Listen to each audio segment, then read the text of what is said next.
Welcome everyone to the Hutzel Athletic Center on the campus of the University of St. Francis for a big-time Crossroads League matchup. The number 12 ranked Huntington University Foresters, they come in with a 23-5 overall record, 12-4 in the Crossroads League, good enough for second place to take on your Cougars. St. Francis coming in at number 19 in the country after the big win at Marian this past Saturday. St. Francis with a 19-9 overall record, 11-5 in the Crossroads League, currently tied for third place with Bethel College and Marian University. Joining me in the booth today is CRB coach Ryan Bolton, the head coach of the softball team here, and their season's getting ready to kick off. And Ryan, it's great to have you back up here in the booth. It's been an exciting season for both the men's and women's team. Of course, the men, starting off the season with a big victory here against Indiana Tech, and then knocking off the number one team in the land. That was Cardinal Stritch, the defending national champions. It's been a fun ride. Cougars hit a little bit of a three-game slide there with a loss here at the Hut against Indiana Wesleyan and Bethel in overtime, losing to Wesleyan by 1 point, and then on the road against Grace. But the Cougars have since rebounded, and that win this past Saturday was huge down in Indianapolis. Yeah, no question. It's been a up and down type of year. We've had our ups, and we've had a little bit of our downs. A few of those just happen to be here at the Hutzel Athletic Center against those teams of Indiana Wesleyan, Bethel, and Grace. Big road win, though, at Indianapolis, at Marian on Saturday. Really sets up a key situation today against a very good shooting Huntington team. I'm really excited about today's matchup, Jeff. Yeah, there's no doubt. And in that big win down at Marian, it was Josh Hogan with the big second half to help lead the team to a very convincing victory over the Knights. This year we've swept against Marian. I thought both times really kind of dominated that game. Marian lacks a little bit of an inside presence with Austin Fox and Scott Cohn. The Cougars certainly been getting it done on the boards and in the paint. But Marian, they have some bigs as well, and Shane Merriman and Alec Peterson, not a bad duo right there. And the Cougars this year have had some troubles with some teams with some bigs, with Greg Miller over at Grace and Ryan Better and Oding over at Bethel. It's been tough a little bit down low, but what do you see as one of the key factors for a victory tonight against Huntington? Obviously, the Foresters taking the first game at their place, 72-60. Yeah, I was at that game. I actually left 5 minutes early because I was just so disappointed in the way that we played. It was Josh Hogan's first game back off injury reserve, so I figure that's going to be a key in today's matchup. Really the biggest thing, we got to slow down their three-point shooting. Behind the perimeter, they shoot the ball well. I think they shot 45% against us the first time that we faced them. Shane Merriman, big factor in today's game. He's going to get what he gets. I wouldn't worry too much about him as much as I would be trying to slow down Derek Heinen, their shooting guard freshman out of Columbia City. Drew Benedict, here and there, gets in, can shoot the three ball. Looking at a couple other kids, they got two freshmen. The other kid from Columbia City, the Wool kid, 6'6", 180, does a great job. They shoot the ball so well from the outside. If we can control that, I think we're going to win. Ryan, you're absolutely correct about this team and what they're able to do from beyond the arc. In that first matchup against St. Francis, Huntington was 9 of 18 from three-point land, led by TJ Short, who hit 5 of 9 three-pointers in that game. Short ranks number 13 in the NAIA D2 in three-point field goal percentage, hitting 47% of his shots from beyond the arc. That puts him at number 3 in the Crossroads League. You talked about Derek Heinen, and as a freshman point guard at 6'3", he's number 1 in the Crossroads League, averaging 5.4 assists per game. Shane Merriman, enough said, he was a first-team All-Crossroads League performer a year ago, along with Scott Cohn. Merriman currently, his 21.6 points per game is second in the CL behind Rob Hogan's out of Spring Arbor, and his 57% shooting from the field is best in the Crossroads League. Of course, with St. Francis, Scott Cohn is right up there as well. He's number 2 in the Crossroads League, hitting 55% of his shots from the field. Scotty ranks number 25 in the country in rebounds per game at 8.7, which is second best in the Crossroads League, just behind Greg Miller out of Grace College. And Ryan, it was just a week ago when Scotty put on a performance for the ages with 26 points and 23 rebounds. That's the highest total ever here at the Hut. It's the highest this year in the Crossroads League, is 23 rebounds, and second best for a St. Francis basketball player all time. So what a great performance by Scotty Cohn. He was third-team All-American a year ago. I think he's going for a second or first-teamer this year. Yeah, he's had he started out a little hot, and then he got a little slow, then he got a little hot. Right now, he's the man. I mean, he's the guy that's got to get a touch every time down the court. Feed the ball inside, let Scott do his work. You know, the other key today, man, we got to get some great guard play. We got to get Josh Hogan going. We got to get something out of Austin Fox. We got to get something out of Sovine. I think Kagan Comer, he's another type. He had a great game at Huntington. I think he had 22 or 23. The kid's fearless. He's not scared of anybody in the league. All around, we just got to get after it. And, today's senior day, Scotty Cohn's senior day. He's going to play well here at home. Jordan Hahn has had some really good games in the second half of this season from beyond the arc. He had hit, I believe it was 3 of 5 at Bethel earlier this year, and I felt like that kind of sparked his run where he's shooting a little bit more from beyond the arc. But you talked about it in that first matchup. Jordan was 0 for 3 from beyond the arc in 17 minutes played. I expect his minutes played to go up, and I expect that shot total to go up a little bit for him. Also, Austin Fox in that first game, 32 minutes played. He ended up with 6 points and only 3 rebounds. Austin Fox has been a double-double machine this year. He leads the Crossroads League with 12 double-doubles. Scotty's right behind him at number 3 with 9 double-doubles on the season. I believe Shane Merriman has 8. He's right behind Scotty.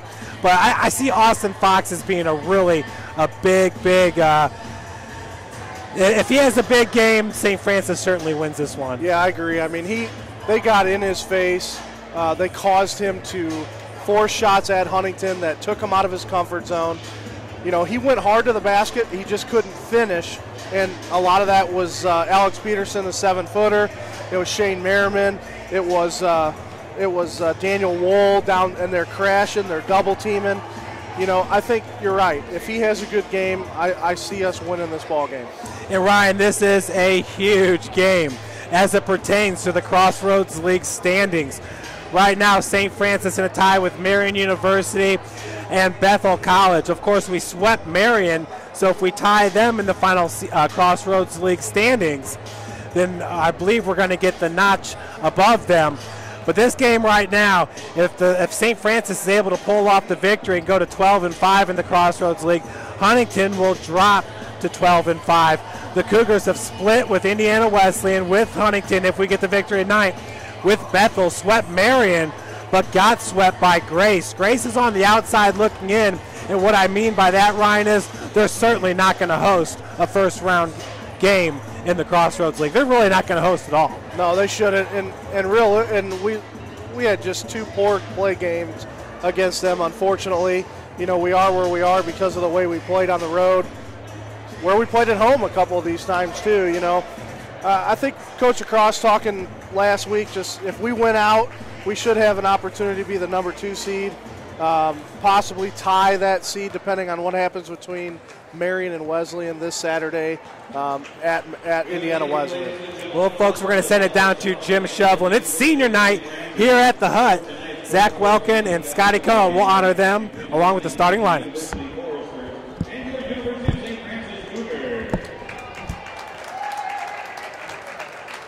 Ladies and gentlemen, tonight is senior night, and this evening we will be honoring 2 gentlemen from the basketball program as they finish out their home career here at St. Francis.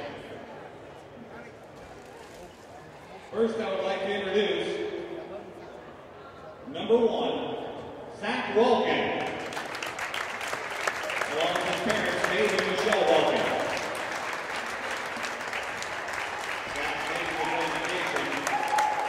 career plan for the team's special education or physical education at Goshen High School basketball. Asked of his best experience while at USF, he said having the opportunity to be part of the University of St. Francis men's basketball team and serve the community as a member of Big Brothers Big Sisters program. And when asked what he'll take away from playing basketball and going to school at USF, he'll take away the great experiences and knowledge he gained at USF to get back to the community and inspire youth to pursue their dreams. And according to Coach Chad Lacrosse, Zach is an outstanding young man and has a great work ethic and love for the game of basketball. Zach has worked hard every day to ensure our success on the basketball court. He has represented our program and university in first-class fashion. Zach will also be named NAIA All-Scholar Athlete later this year for the second straight year. To achieve this honor, he must carry at least a career 3.5 GPA. Zach will be very successful as a teacher and coach. Thanks for all you've done for our program. Ladies and gentlemen, number 1, Zach Wellplan.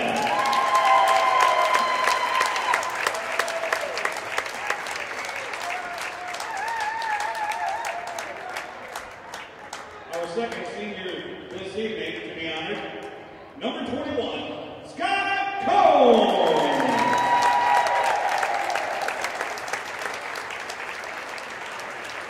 Parents are coming out their name, Tony Cone.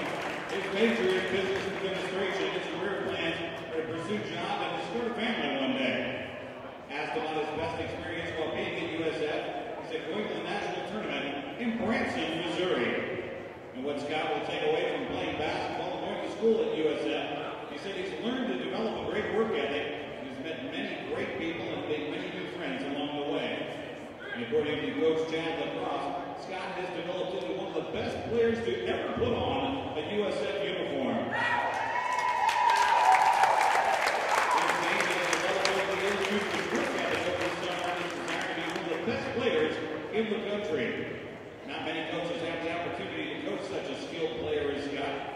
And Coach Lacrosse feels very fortunate and grateful for all he's done for USF basketball. This year, Scott has really become a great leader for our program on and off the court. Scott has also achieved great success in the classroom, being named the Capital One Academic All-District Men's Basketball Team last month. Ladies and gentlemen, number 21, Scott Cone! Ladies and gentlemen, Zach and Scott have been part of 88 wins in counting over the 4 years at USF, averaging 22 wins per season. They've been part of the national tournament twice, playing for a national championship runner-up and Elite 18, and winning a conference tournament championship. They both carry over 3.3 GPAs and both serve our community, being part of Big Brothers Big Sisters organization. Success has followed both of these young men either on the court with record-setting numbers or in the classroom and community. The University of St. Francis will miss you both and thank you for all you've done as you graduate in the spring of 2014. Once again, a great big hand for Zach Wellplan and Scott Cone.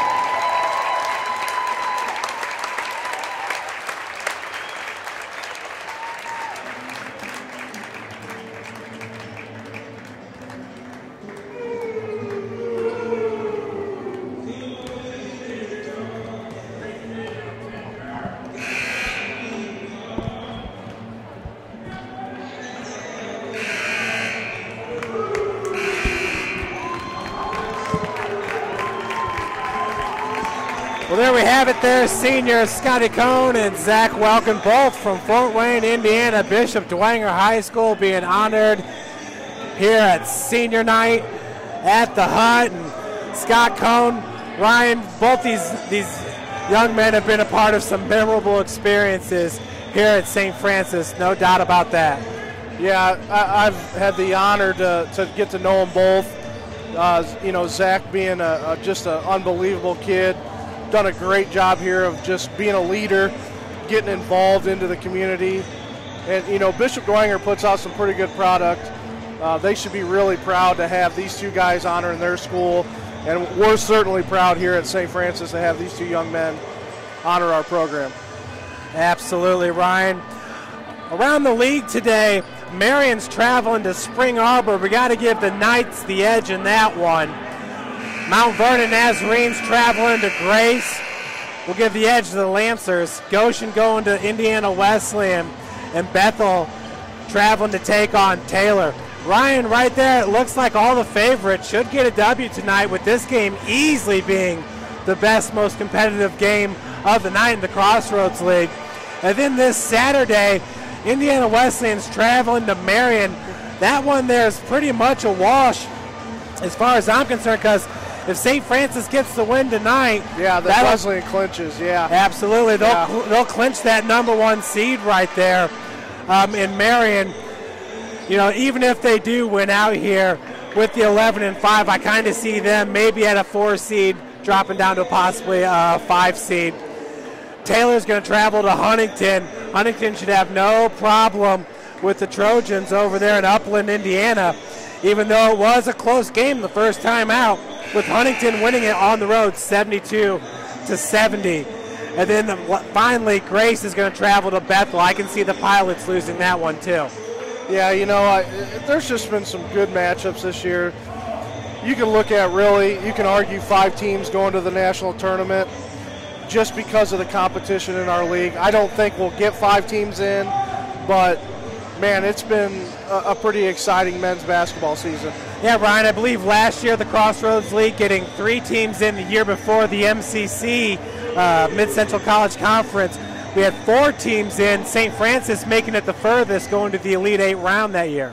Yeah, I hope we can get in. We win this game tonight, probably take care of some business. University of St. Francis for tonight's Crossroads League game between the visiting Huntington University Foresters and your University of St. Francis Cougars. At this time, ladies and gentlemen, would you please rise for the pregame prayer? Let us pray. Loving Lord, we thank you for all you've given us, the gift of this day, these athletes, coaches, officials, and fans. Keep us all safe today, free from harm and injury. Help us to love and respect each other and ourselves. And in the words of St. Francis, enlighten the darkness of our minds and hearts. Give us a right faith, a firm hope, and a perfect charity, so that we may always and in all things act according to your holy will. Amen.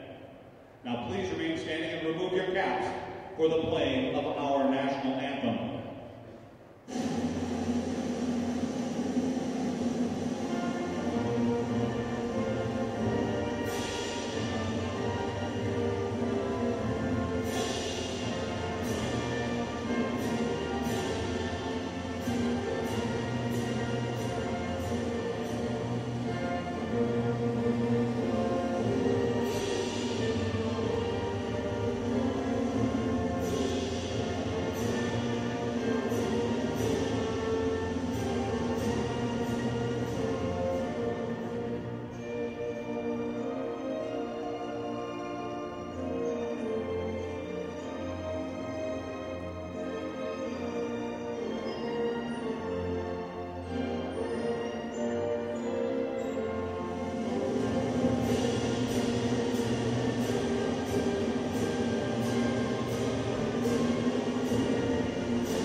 First for the district on the floor by the Huntington University Foresters. Starting at guard, the 6'3" freshman number 2, Derek Hogan. 28 yard and 6'3" junior number 10, Tyler Walsh. Starting at forward, the 6'5" senior TJ Short. Starting at center, 6'10" junior number 33, Alex Peterson.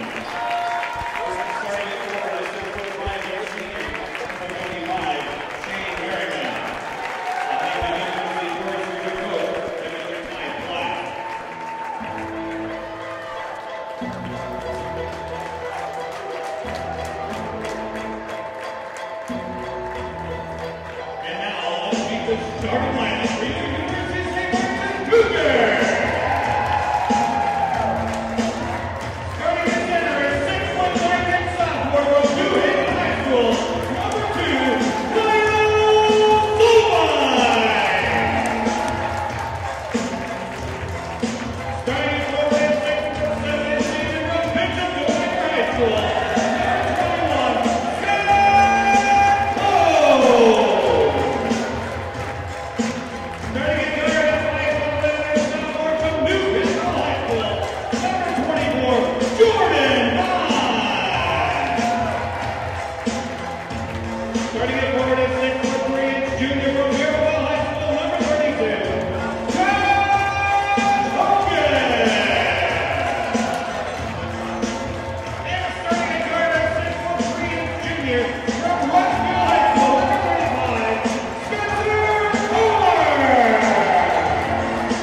Chad Lacrosse is in his 4th season with the Cougars as head coach. Ty Platt over at Huntington in his 6th season with the Foresters. Folks, the new rankings came out just moments ago. Indiana Wesleyan is up 1 spot to number 6. Huntington is up 4 spots to number 12. Bethel, they fell a few spots in the national rankings from 12 to 15. And your Cougars, St. Francis, jump up 4 spots from 23 to number 19. Marian drops out of the top 25. They are currently at number 26, receiving votes. In the center, we have Alec Peterson, the junior center, 6'10", 220 out of Carmel, Indiana. And Scott Cohn, number 21, the senior, 3rd-team All-American a year ago, 1st-team Crossroads League member a year ago. 6'7" and senior from Bishop Dwenger High School. And the Cougars control it off the opening tip. That's Jordan Hahn who's going to run the point. Sophomore guard out of Newcastle, Indiana, gets it over to Josh Hogan. Josh kicks it back out. We'll go up top to Spencer Comer. Scotty being double teamed right now. That's the big man, Peterson. Walling him off. Fadeaway jumper is no good. Rebounded by number 32, TJ Short. TJ Short can hit the long ball for the Foresters. He's one of the best in the Crossroads League at shooting the tray. Peterson now backing down Kyle Sovine. And Ryan, I really like that matchup with Sovine matching up against Peterson. Yeah, you know, Peterson's not as a physical type of player as we don't want that really. Kyle's doing a good job, so hopefully we can keep it on there all night. Hahn up top. He's being guarded by Derek Heinen, the super freshman for Huntington. Josh Hogan being guarded by Tyler Alt. Alt from Fort Wayne, Indiana, Carroll High School. Heinen from Columbia City. The three-pointer is launched just off the mark by Jordan Hahn, rebounded by Short. Heinen working against Hahn, gets it over to Alt. Alt being guarded by Josh Hogan. Hogan with 25 points in the win against Marian this past Saturday. Short going down to Merriman. Shane Merriman, one of the best in the Crossroads League. Rebounded by Hahn. Good defense underneath by the Cougars. Very good. I thought Merriman had the size there, but didn't work out. Elbow jumper by Scotty Cohn gives St. Francis the 2-0 lead nearly 2 minutes in. Heinen gets it over to Short. Spencer Comer with the defense on Short. Heinen being guarded by Jordan Hahn. That's Peterson looking to go off the glass, and it rims in. Like you said, Jeff, great matchup between Peterson and Solvi. Both big boys, 6'9", 7-footers going at it today. And this is not the customary starting lineup that we've seen. That's Josh Hogan driving in the lane, getting the floater to fall. Cougars up by 2. You know, Hogan was non-factor at Huntington. To me, he's one of the biggest keys in today's game. Heinen picks up his dribble, looking to get it back out to Alt. And I'd have to agree with you, Ryan. I believe Josh Hogan is one of the best slashers in the Crossroads League. I agree with that. Heinen using the right, going back out to Short. Spencer Comer with the defense. A great defender for Coach Chad Lacrosse is Spencer Comer. Oh, Heinen had that pass blocked. Picking up the loose ball is Merriman. His shot won't go. Sovine comes down with the board. Yeah, Merriman thought he got fouled there. I think Sovine just did a good job of manning up, playing good defense right now. Huntington has yet to shoot a three-pointer. That's a big key right now. Looks like Austin Fox is going to check in. The lob pass goes down to Scott Cohn. He's double-teamed. Scotty's been getting doubled every single time. Baseline jumper from 18 feet, nothing but the bottom of the net. Hey, anything can happen on senior night. You feel it all night. If you don't feel it, keep shooting it. And Ryan, that's one thing Coach Lacrosse said in that Marian game. They're getting the ball down low. Scotty would be double-teamed. He'd kick it back out. Look for Scotty to get some more of those jumpers. Beautiful move underneath by Shane Merriman, getting his first bucket of the game. Yeah, you got just let Shane do what he does. You know, he's going to score 20 points, 23 points tonight on average. Just shut everybody else down. Last year, Merriman led the Crossroads League in points per game. This year, he's number 2 behind Rob Hogan's. There's a double team that Huntington was so successful at Huntington. They were able to double down on Scott, which happens every single game. He just got to make sure he's strong with the ball and keep the ball in our hands. Kagan Comer checks in for St. Francis along with Austin Fox. This right here, the 5 on the floor, is the starting lineup that we've seen most of the year. Yeah, I think a couple of these guys had some disciplinary actions this week with Coach Lacrosse, so that's why they didn't get to start tonight. Merriman working against Scott Cohn. Those are two All-Americans right there. TJ Short just inside the arc. Cannot get the long jumper. Nice save by Fox, but it goes right to Alt. Heinen over to Merriman for three. Top of the key, rims in. Yeah, and Shane's used to shooting in this gym. I mean, Coach Reckaway had this kid in the gym every single week. He knows the rims. He knows it. He always plays well here. And Merriman shoots 38% from beyond the arc, just showing you his all-around game. Josh Hogan working against Alt off the glass.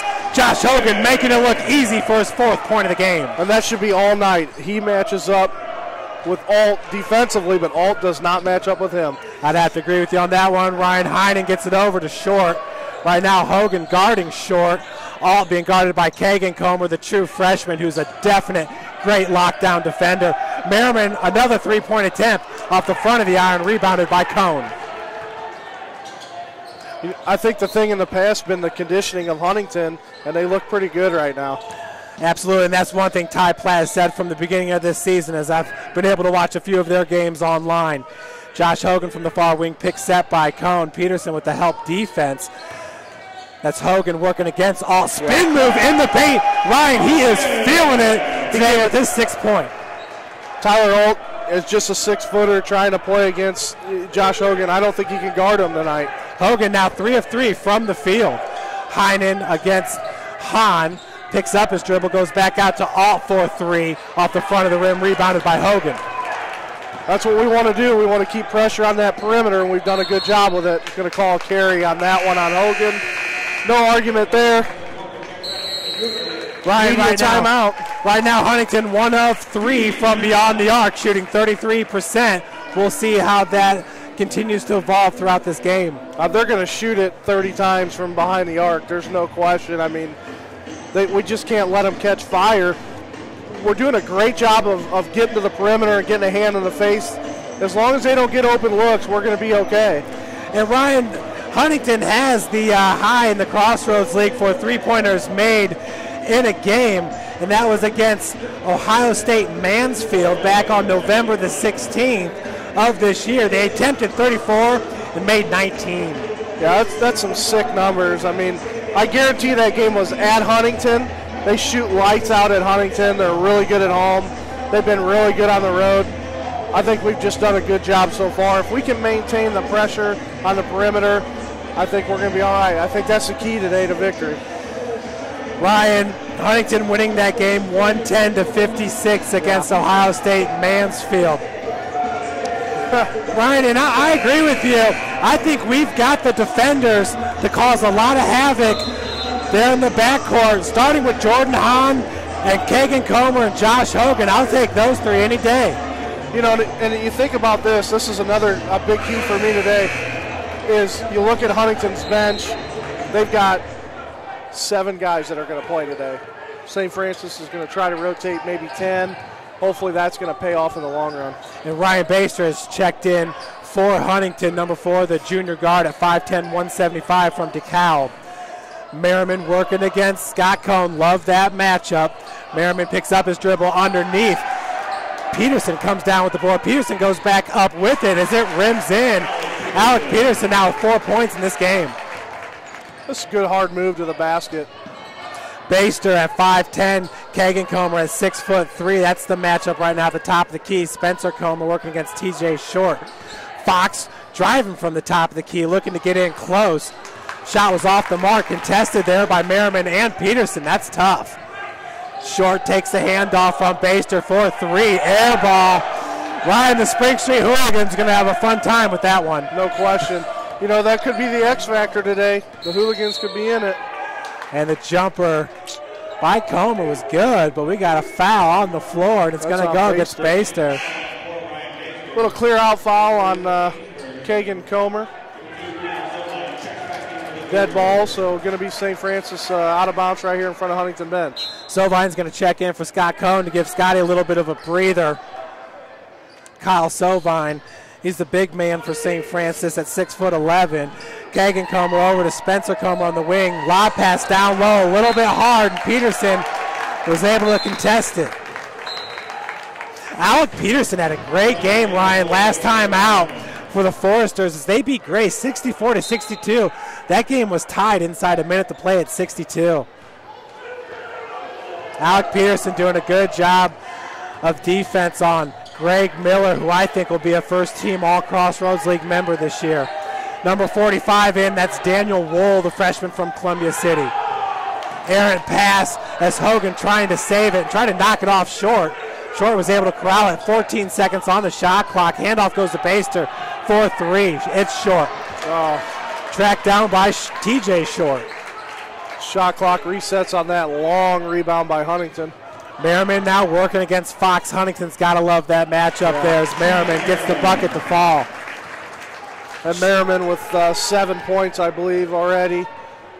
Like we said, he's going to get his points. And that's keep the zeros the rest of the board. Absolutely. That's a game high there. Josh Hogan right behind him with 6. Kagan Comer pump fake, picks up at the elbow. Out to Spencer Comer. Wool with the defense over to Hogan. Hogan being guarded by Heinen. Josh picks up his dribble. Baseline jumper ribs in. He is really feeling it, feeding off that great performance from this past Saturday, 25 against Marian. You can see defensively Huntington, as soon as St. Francis gets the ball in the paint, it's everybody go get the ball. Everybody surround it, and it worked at Huntington. It's not working right now. Wool picks up his dribble, and that backstop right there was Sovine, the big man. Now Heinen driving baseline, walled off. Good defense by Kagan Comer. And that's a tough pass right there, Ryan, to make cross court on the baseline, and Comer was able to get a hand on it, nearly snagged it out of the air. You know, the biggest thing that I thought this team was going to have at the beginning of the year, St. Francis that is, was I thought they were going to be able to really defend it this year, and they've lacked in that stretch when they lost 3 games at home. That's where they really just broke down. I think they're getting back towards that. I hope they're going to need it if they're going to make it to Branson. Absolutely. Baster had it knocked away by Fox, picking up the loose ball. That was Spencer Comer up to Kagan Comer. Kagan with the 10-foot jumper, and it's good. Kagan Comer with his first 2 points of the game extends St. Francis lead to 3. Coach Platt looking for a double dribble. I think we got away with it, to be honest. I think we actually traveled there and didn't get the call. Number 34, once again, that's Kyle Peipinger. Another turnover by the Foresters. Kagan Comer working against Alt, far wing.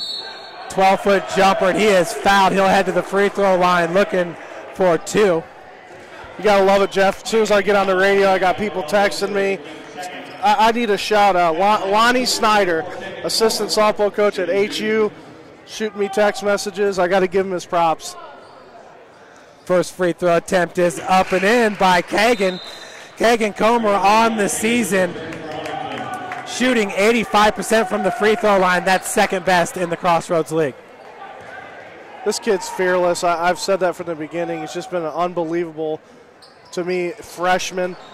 He's played as like a sophomore, junior at times, and he's played as a freshman at times, but I'm really looking forward to his progress. And Ryan, it's really started right from the get-go, that first game against Indiana Tech. Peterson working against Kyle Sovine, left-handed hook shot. And Alec Peterson has really come to play today as well.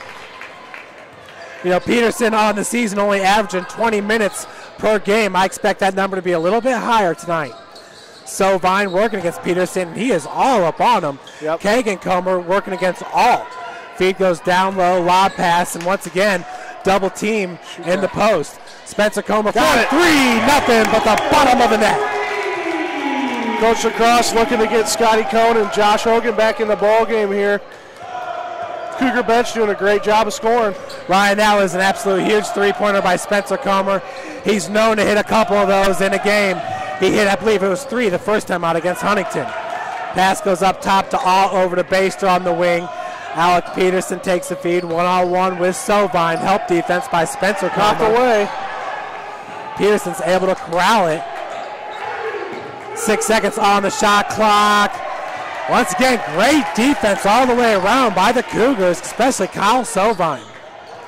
Ryan, has anybody improved more than Kyle Sovine from last year to this year? I don't think so. I mean, the kid works so hard at learning to be a post player. You know, the kid was an outside shooter at New Haven. They got a new coach going into his senior year, and the coach that he got was from Harding, and he's a post guy. He says, you can't be 6'9" and shoot outside shots all day. We got to get you in the paint. Thankfully he did. Coach Lacrosse saw that. He's a hard worker, man. He's in the gym. He's a gym rat. I love it. I think he's going to be a really good player for us. He is a good player, but he's going to get even better year by year. Ryan, a quick correction. First time out against Huntington, it was Kagan Comer who was 3 of 8 from beyond the arc. Spencer Comer did not attempt a three-pointer in that game. Spencer, however, on the season is shooting 38% from beyond the arc. He is now 10 of 25 from three-point land on the season. Ryan, the Cougar baseball team's already kicked off the season. 0-3 right now. They had a 3-game stretch down in Mississippi, and the Cougar softball team's getting ready to kick off as well. Jordan Hahn takes the inbound feed. Hahn being guarded by Short right now. Heinen's got the defense on Kagan Comer. I really like that matchup. Heinen and Kagan Comer, 3 more years to come after tonight's matchup. In the lane, the floater is good by Jordan Hahn. His first 2 points of the game extends St. Francis lead 20-13. Still, the key right now is limited in the three-point shots. I've been surprised. There's just been a few attempts, and let's hopefully keep it that way. Huntington right now 1 of 5 from beyond the arc. Heinen working against Jordan Hahn out to Short. Fox has got the defense on TJ Short. That's a good matchup for the Cougars.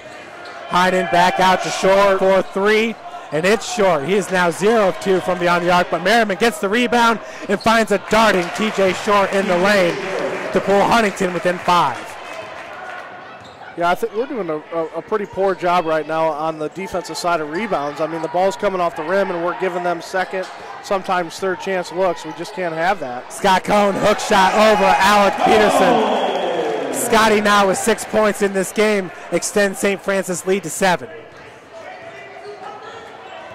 Heinen bringing it up for Huntington. He's been known to play all 40 minutes in a game.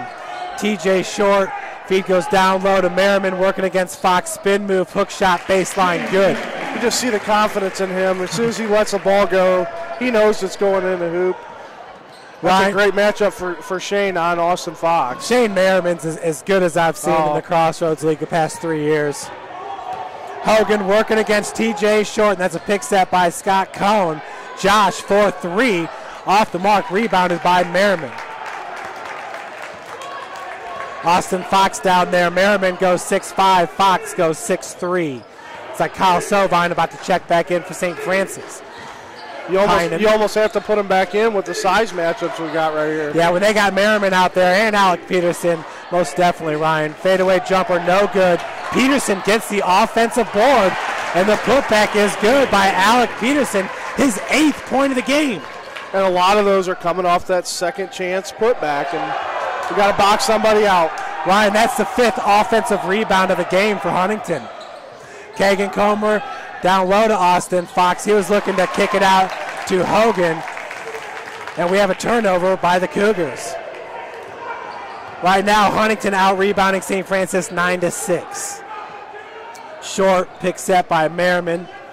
Switch D, now it's Hogan on Merriman. Alec Peterson driving, and we got a foul on the floor. A smart foul by Jordan Hahn. Yeah, a 7-footer versus a 5'5", and he had a clear lane to the hoop. Good foul right on the floor. Jordan Hahn listed at 5'11", 161, but I think we get the point. Absolutely, Ryan. And Kyle Sovine, I had listed him earlier at 6'11". We'll put him at 6'9", sure, 225. He's a big kid. Ryan, just real quick, I've been having some fun with this throughout the season. Finally, I've seen every team play here at the Hut.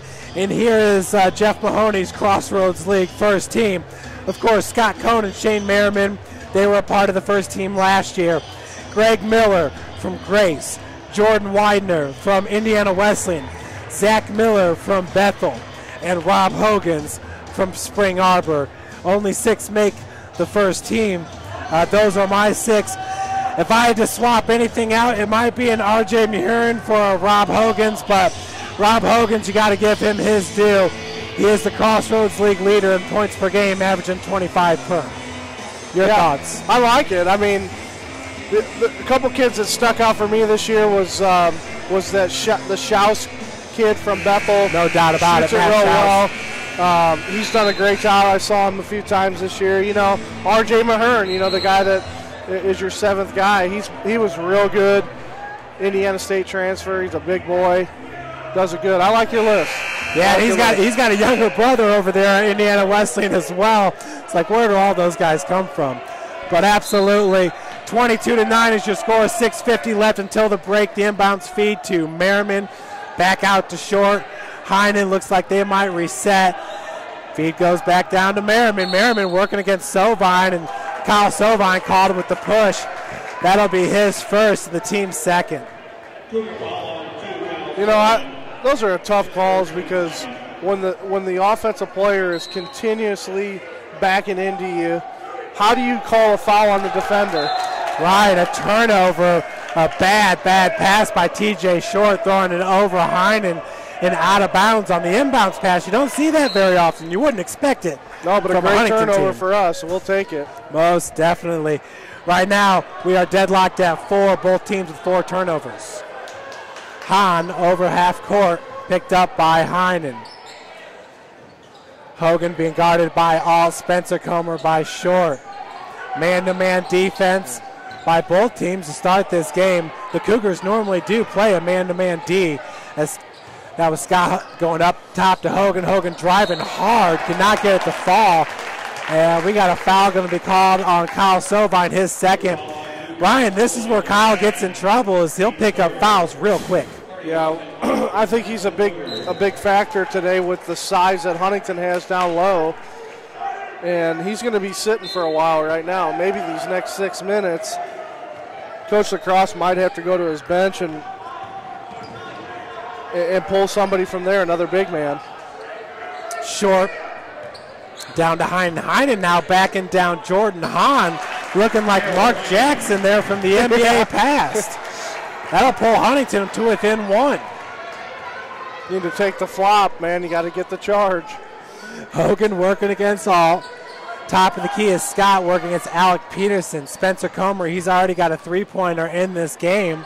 Does Spencer, the junior from Rushville, Indiana. Scott out to Spencer. TJ Short with the defense. Just inside the arc. Baseline jumper's no good. Rebounded by Merriman. Heinen picked up by Jordan Hahn. Fox with the defense on Merriman. Heinen down to TJ Short.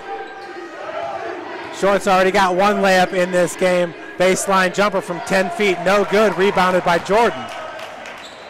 So Jordan Hahn getting the board down in the low post. Top of the key, Scott Cohn. Scott's not much of a 3-point shooter. I believe he's got 3 attempts all season long. Spencer Comer out to Jordan, over to Hogan, down to Austin Fox. Fox still looking for his first 2 points of the game. Spencer for 3, just misses, rebounded by Heinen. You know, one thing that I've been seeing in the transition part, St. Francis in offense, is we're beginning to let up once we get to half court and let Huntington catch back up defensively. We need to push the ball to the basket so we can get rid of the double teams. Merriman gives it up to Short. Merriman's already hit 1 3-pointer in this game. He's 1 of 2 from beyond the arc. Peterson down to Merriman with 9 seconds on the shot clock. Ryan, that's a case right there where the Spring Street hooligans will get in your ear a little bit. Yep. Merriman looked like he hurried that shot. Nonetheless, it gives Huntington the 23-22 lead. Austin Fox. Feed goes to Scotty. Scott Cohn, that long stride, athletic, cannot get it to go. Merriman with another board. Scott looking for a foul on there. Felt like he had his arm there grabbed. We haven't had a whole lot of fouls on Huntington defensively, just 2 in this half, and really St. Francis only 3. Not a lot of fouls called. Heinen with a long 3-point attempt, rebounded by Hogan. I'm sure Coach Lacrosse is happy to see Huntington chuck him up from 24 feet out. Foul off the ball is going to go against Alec Peterson. And Ryan, you'll take those all day, because if this game were to go into overtime or something, every foul is going to be crucial, and especially to the big men of Huntington. Yeah, and I mean, they took Shane out, which is a good call. He's tired. You know, I think they're going to be, if they take out Alex Peterson, they're going to be susceptible for us to go down low, and they become more like a Marian type of a team. And I don't think Coach Ty Platt can take both of them out at the same time. Daniel Wool back into the lineup, number 45, the true freshman from Columbia City. He goes 6'6". Good feed to Austin Fox. Turnaround jumper is good. Austin getting his first bucket of the game. Gives St. Francis back the lead, 24-23. We need to give him some confidence so he can start playing. As big as he is, he's a strong boy. He can get going.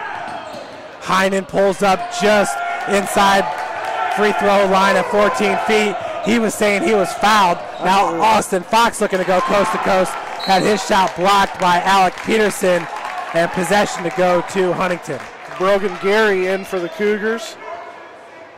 He's seen a little bit of time this year. He does a really good job defensively, be able to come in for either Spencer Comer or Jordan Hahn, and done a good job. He can also hit it from beyond the arc, Ryan. He's 9 of 19 on the season, hitting 47% of his shots. He's averaging 8 minutes a game.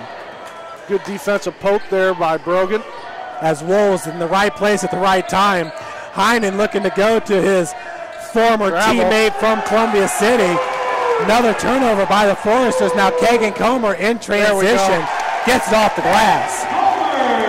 And Ryan, that's what you're talking about. Get athletic with it. Run with it. Don't let Huntington catch up. Timeout Huntington. This is time for them to get Peterson and get Merriman back in the game. There's Merriman. He's going to check back in. I saw the trainer from Huntington checking him out. He's been kind of hurt all year. You wouldn't know it by the way that he plays, but they say he's been nursing an injury all year, and I'll tell you what, I couldn't tell you he was. Yeah, Greg Miller the same from Grace. They say he's got tendonitis in one of his hands. All he does is rack up double-doubles and team high in scoring. So both those big men right there definitely deserve it to be Crossroads League first team. Ryan, if you had to pick a Crossroads League player of the year, it could be any of those guys. Shane Merriman's been really good all year. I like the Widener kid from Iowa. I think he brings something different. That's a good question. You can flip a coin for probably 4 guys, and I don't think anybody would complain. Well, let's just see who finishes higher in the Crossroads League standings between Merriman and Cone. One of those two would have to be my Crossroads League player of the year, and that's Austin Fox coming up with the steal. Gets it over to Josh Hogan, and it's poetry in the air as Hogan gets his 10th point of the game. And that's what I'm talking about. Get the ball in transition and beat Huntington down the floor. They can do that all day. That's a team high 10 points for Hogan. Merriman's got the game high 11 points. All gets it over to short for 3. And that's what you don't want to see, Ryan.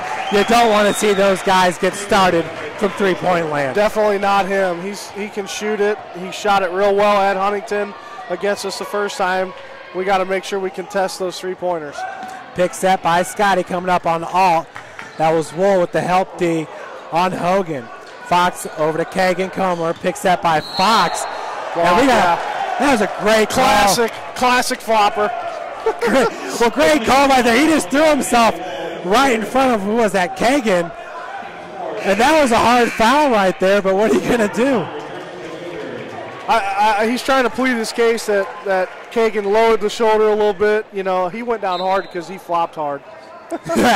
Loving it. We've missed you here up in the booth, CRB. I love the flop, baby. I love it. On over to Kagan on the far wing, being guarded by Heinen. Merriman with the help D's. Heinen regroups. Hogan working against Alt. Alt, once again, a Fort Wayne native. He and Shane Merriman both played at Carroll High School. Good job there. That was a little hard off the glass there, but possession. That's right. With 13 seconds on the shot clock. You really got to love how Josh Hogan has taken it upon himself to really attack in this game. Absolutely. He was a non-factor at Huntington, playing sparingly. I know Ty Platt was worried about him. Is he going to play? Is he not going to play? He's definitely an X factor. The inbounds pass goes up top to Austin Fox. Jordan Hahn in the corner, 10 seconds on the shot clock now. There's Jordan looking for Fox. Goes off Heinen's leg. 5 seconds on the shot clock. Got 53.8 on the game clock. 2-point lead for St. Francis, 28-26. Been a really good first half, back and forth. Exactly what I expected. Everything is built up to be, and Ryan, this should be an NAIA game of the week. Long three-point attempt by Hogan, just missed. Trying to will that one in. From 25 feet out. Woo.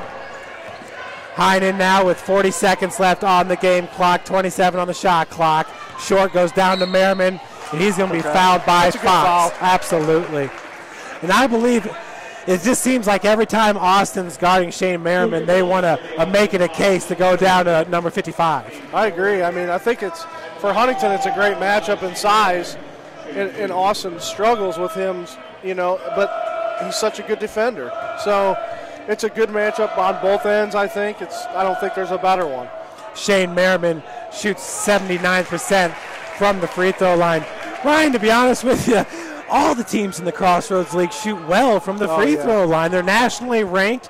You could be nationally ranked number 15 and still be the fourth best team in the CL. Yeah, I think that's Indiana basketball. I mean, kids shoot free throws from the time they're born to the time that they can't shoot anymore, and they shoot a ton of free throws in the backyard. And I think that's why you see it. Game clock, shot clock, virtually the same here. Jordan Hahn, looks like St. Francis is going to settle for a last shot attempt. Last year, the Crossroads League got 3 teams in the national tournament. Ryan, it's got to be a shoo-in if they get 4 teams this year. I agree. Hogan, Siglin, Kagan, Comer into the corner. Double team. Josh finds them, 6 seconds. Got it. Just misses. Shane Merriman comes down with the board. 1 second. He's made one of these before. That one's no good, so we're going to head into the half tied at 28. Guess that's what you'd expect, Ryan. What a game. I mean, I would expect nothing else but this, possibly going into it's going to go down the wire. It's going to be a possession type of game. We got to do a really good job of just keep playing defense. Don't allow them to shoot from the three-point line. Athletic Director Mike McCaffrey.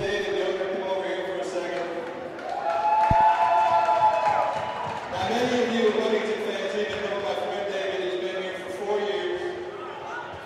I wasn't going to go 5 on you. I don't know that you're in your 5th year, David. Anyway, David was with us back in 2010. Just a scrawny little short-haired young man watching us win a national championship. And tonight's David's last game with us because now he's off to baseball and doing better things. So along with this picture to mark where it started, David, the team also wanted to give you an autographed jersey. Commemorating your last game with us as a spring tribute, and even my visiting fans are doing by the dedication to the man that has shown over this time we couldn't do it without it. Thank you for all of you.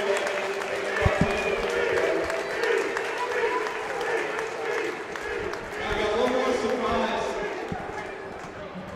For those of you who listen to ESPN radio here in town, you might have heard of the BS Sports Show.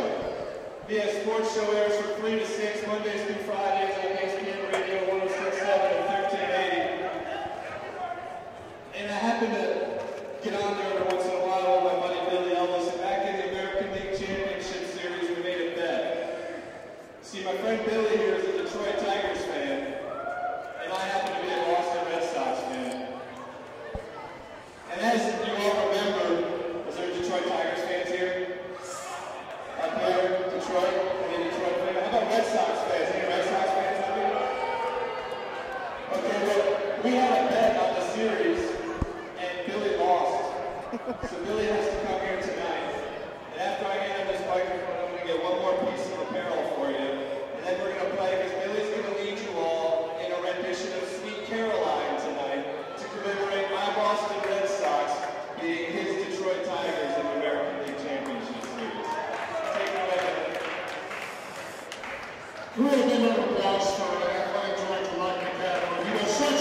want you to help me sing this song, please, for your own good. Help me sing this song.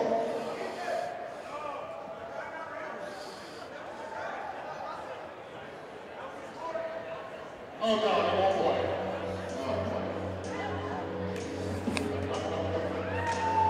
I was just going to listen to Miley Cyrus or Justin Bieber or something.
You familiar with the Elvis and Hammer show?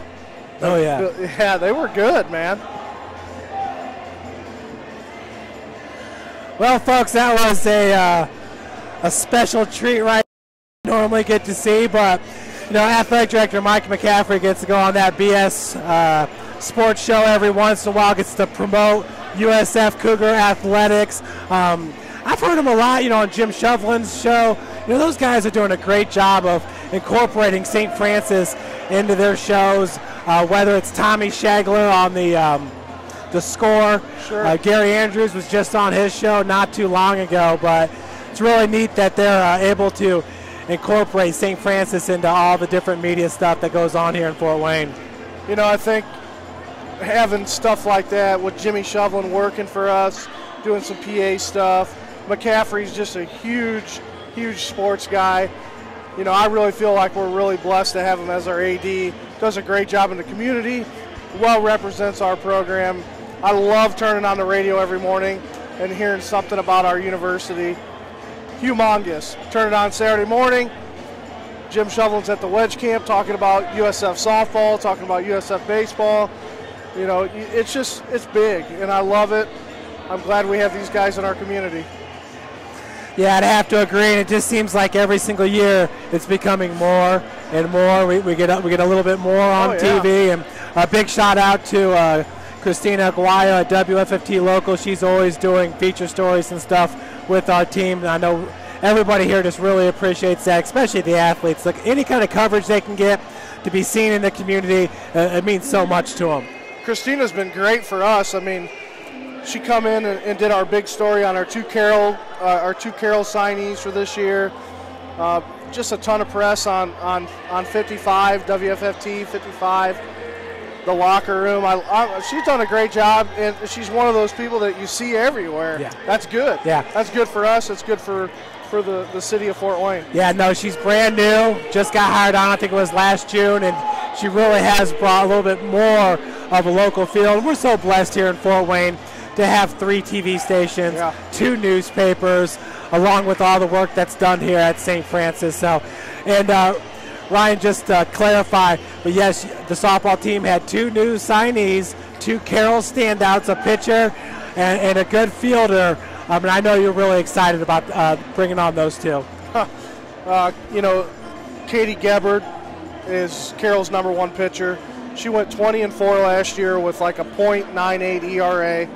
2 of her big losses were against Huntington, where she's facing against an SEC kid that's going to Kentucky, and Aaron Rethlake. They had a 1-0 loss in regionals at Huntington. And it was a mistake, kind of pitch. Kid hits a home run, they lose 1-0. But man, this kid's going to be something really special for us, and I'm so excited to have her in our staff. And the other girl, Mackenzie DePremio, she's a middle infielder. Plays a lot of second base at Carroll, a very good contact hitter. I know she played a little bit this weekend over at the Dome, hit a home run. Just extremely excited about where we're going with those kids, and thankfully we're able to keep it in Fort Wayne. As the Foresters back on the floor, Ryan, I know we're both looking forward to this second half. Heck, just about anybody out there watching this game, and you understand why. These 2 teams, I mean, this is a battle right here to figure out the seedings in the conference. Obviously, Huntington would love to host the first 2 games heading to a Crossroads League championship. The exact same can be said for St. Francis. Yeah, absolutely. I think with the Cougar victory today, it puts us in a position to host. I don't think it moves Huntington too far, so they're still going to get at least an opening round host. I'm ready for this tournament just because I think those top 5 teams can win it. Everybody's been beat, or they've beaten them, the different teams in the top 5. It can go a long way in this tournament. It's really interesting to see what's going to happen. Once again, we'll look to see if we have some updates from around the league. But halftime stats, St. Francis 13 of 25 from the field, shooting 52%, 1 of 5 from beyond the arc, 1 of 2 from the free throw line. Cougars with 10 rebounds, 4 assists, 5 steals, 4 turnovers, 1 block, 4 fouls there in the first half. Huntington shooting 12 of 26 from the field, 46%. They're 2 of 8 from beyond the arc, 2 of 2 from the free throw line. Foresters with 17 rebounds, 3 assists, 1 steal, 6 turnovers, 1 block, 4 team fouls. Ryan, so far the rebounds really kind of stand out at you with 17 for Huntington and 10 for St. Francis. Yeah, that's the difference, I think, in why this game is so close. We talked about the defensive rebounds or the offensive rebounds that Huntington's getting on the second chance looks. They've probably made at least 90% of those. So, they're putting in, 10 to 12 points just on putbacks when St. Francis just has to do a better job of boxing out and getting to the basketball. Ryan, already in the second half, Marian's beating Spring Arbor at Spring Arbor, 26-17. But that's a good matchup for Marian because Spring Arbor really doesn't have a big underneath. Just a week ago, Scotty with 23 rebounds against SAU. Another score, Goshen losing by 3 against Indiana Wesleyan. Boy, wouldn't it be nice if the Maple Leafs could squeak out a victory at Indiana Wesleyan, but right now, down by 3. And Mount Vernon Naz has beaten Grace 36-31. You know, I think those two teams are really similar. Grace should have the upper hand in that game. You know, but they're so similar. Those are our 2 worst losses of the year, which has put us in this predicament. Talking about Grace, both of the games we lost against Grace. Cougars this year, as we stated, what a tough start to the season.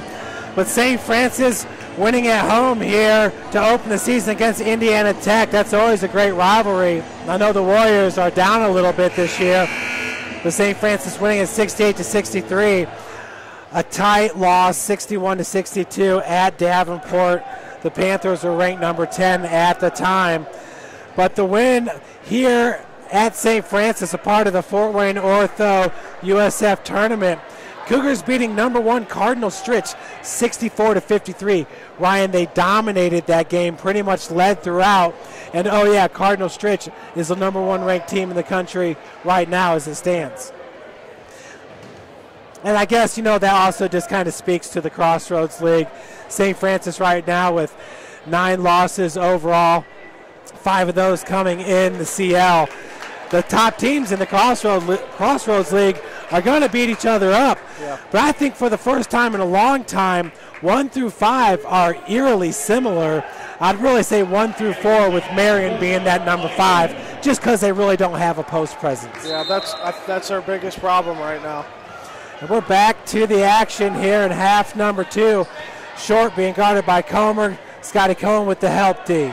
That's Merriman working against Spencer. Nice spin move by the big man who gets his game high 15th point of the game. Shane Merriman's got some pretty moves underneath.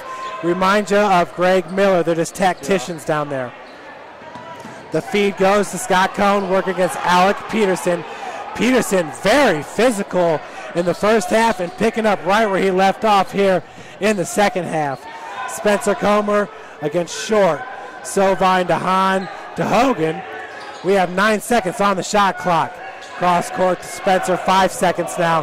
Baseline jumper from 15, no good. Rebounded by Alec Peterson. Not a lot of offense there, just trying to move the ball around to get the open look down low, just not seeing anything yet. And Ryan, offensively for Scotty Cohen, it's going to be tough right now because Alec Peterson is getting up in his face, playing some really physical defense. Once again, Merriman backing down Spencer Comer, and Heinen gets the rebound. No, they're going to go all day to that matchup. TJ Short with his second three-pointer of the game. Just like we talked, if this is a possession type of game, Huntington's got those 5 quick points. St. Francis has to score almost every possession to stay in this ball game. I really believe that. And Short's hit his last 2 three-pointers, so he's starting to feel it. Josh Hogan driving hard. He's fouled and going to head to the line for 2. Looks like he's fouled by Alt. Number 10, Tyler Alt, 6-foot junior out of Carroll High School. Ryan, Josh shoots 49% from the field, and a lot of that's due to the fact that he is able to get to the bucket driving hard in the lane. He's going to have to continue to do that throughout the second half here if St. Francis wants to stay in this game. I agree. Both free throws up and in for Josh Hogan. On the season, Josh shoots 74% from the charity stripe. Heinen over to Short. Spencer picking it up at half court. Short picks up his dribble from 23 feet. That is just not a good sign as Short has hit his last 3 three-pointers. And they're uncontested, just like we talked about. Not a single person guarding him, and he's going to do that all day if we let him do it. Spencer over to Sovine. Sovine's very comfortable shooting it from 18 feet out. Spencer driving hard. Short Wow, Short's got some long arms there as he gets the block. He looks a lot larger than he's listed at 6'5", 180. Well, that sounds about right. Very athletic, 6'5". Merriman driving against Scotty. Spin move off the glass. Merriman now with 17 points. Huntington has started off the second half here on fire, leading it by 8. And you got to be extremely excited if you're Ty Platt right now. You come out, you hit 2 big threes, which they got none of that in the first half. They're able to take the ball to the hoop. They're controlling the ball game. St. Francis defensively is non-existent, and it's got to come back, play the same defense they ended the first half with. Well, I don't know how it ended up where Shane was posting up Spencer Comer down there in the block, but that's definitely got to change, whether it's Sovine or it's Scotty Cohn, both on the floor right now, along with Austin Fox. So St. Francis going big here, Ryan. You have to. It's time to put it in gear, or this game could get out of hand really fast. Jordan Hahn and Josh Hogan also on the floor for your Cougars. Looks like they're running Austin Fox is either playing a 2 or a 3 right now, making him a guard. Right now, Hogan working against Alt. Josh looking to drive, has his shot blocked. Alec Peterson, Ryan, is just surveying, finding the ball. And it's block city. That's Huntington's 3rd block of the game. Alec Peterson, one of the best in the Crossroads League. He ranks number 2 right behind Dron Jamerson of Goshen. Another turnover by St. Francis. Ryan, is that something where Austin Fox is really not used to playing that far away from the bucket? And I don't think so. I think it's just a bad pass. I mean, he was looking to get Scott, and Scott needs a touch. And there goes Shane Merriman picking up a foul. He makes it. He's going to go to the line, shooting 1, and Huntington is up 10. Ryan, those two guys could go back and forth with right there Shane getting Scott up in the air, drawing the foul, and is savvy enough to get it off the backboard. I feel like in the Crossroads League you have some of the best big men in the country. Oh, yeah. I mean, I think, we're giving them life. We're giving them momentum, and we got to figure out a way to stop it.